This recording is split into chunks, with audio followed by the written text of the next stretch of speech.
Tell you about how Jesus has changed my life. Ever since I can remember, I've always been a people pleaser and a perfectionist. I never wanted to do anything wrong. I worked so hard to be perfect, to be a straight-A student, to follow all the rules, to do nothing wrong, and not to disappoint my parents, family, or friends. My life was consumed with trying to do everything right, and when I would mess up and make mistakes, I would try to hide them and cover them up because I didn't want anyone to see them. I would beat myself up because when I made a mistake, I felt like a failure, and I felt like I was letting people down.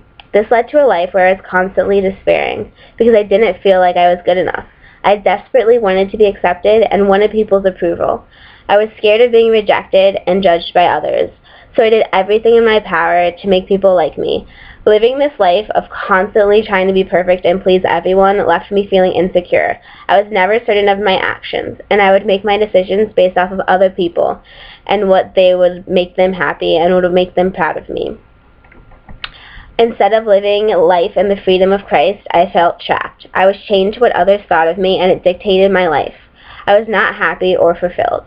Instead, I was constantly striving, and it led me to feel hopeless, because I knew that no matter how hard I tried, I would never be perfect. I constantly felt guilt and despair, and if I had to describe myself, I would have said that I was a failure. I was striving to gain the approval of others, and I was striving to be perfect, and I was striving to earn the favor with God and everyone else around me, and I never felt like I measured up or reached others' expectations of me. Slowly, God began to work into my heart, and He showed me that what other people think of me doesn't matter. The only thing that matters is what God thinks of me, and I don't have to strive to earn God's favor because I already have it. During freshman year of high school, I went to a youth retreat, and they talked about finding your identity in Christ. That night, something just clicked for me.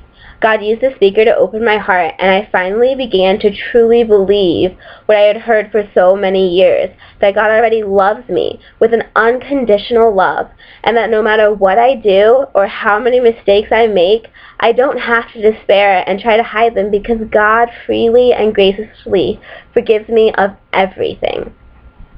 In Galatians 5:1, it says, "For freedom Christ has set us free. Stand firm, therefore, and do not submit to the yoke of slavery."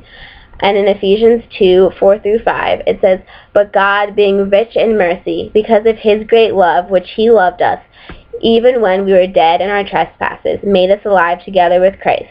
By grace you have been saved." Realizing that I am loved and accepted by God, regardless of anything I can do, has been so freeing. Christ died on the cross for my sin so that I could have the free gift of salvation. I don't have to earn my favor with God. It's a gift, and all I have to do is believe and accept it. If I was perfect, I wouldn't need Christ. But He knew that I could never be perfect on my own, so He clothed me in His righteousness. I felt so much relief in that moment because for once, I didn't have to do anything because Christ has already done it for me. He did what I couldn't do for myself. And because Christ lived a perfect and sinless life and died on the cross, now God sees me through Christ's perfect righteousness. And my chains of bondage to other people has been set free, and I can rest in God's acceptance. And it has brought me so much joy and freedom. Now I don't have to hide my failures or worry about what other people think of me because I know that I am loved and accepted by God. Instead of being motivated by other people's approval, I am now motivated by God's grace and love. Before God worked in my heart, I was constantly striving to be perfect and be accepted. And now I am completely satisfied in Christ alone, and I can rest in His grace, love, and mercy.